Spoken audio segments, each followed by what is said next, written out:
Assalomu alaykum yoshlar, yaxshimisizlar? Vahima, qo'rquv, xo'rsinish, uf tortish, besabab yig'i, yurakda o'ynashi, behalovatlik, uyqularda buzilishi, yomon tushlar ko'rish.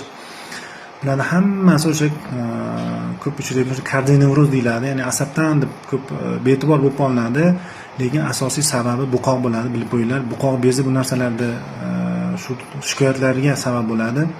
Keyin bo'yindagi tuzlar, grijlar, protruziyalar sababchi bo'lib qoladi, lekin bu narsalarni hech kim tekshirtirmaydi, xayoliga kelmaydi.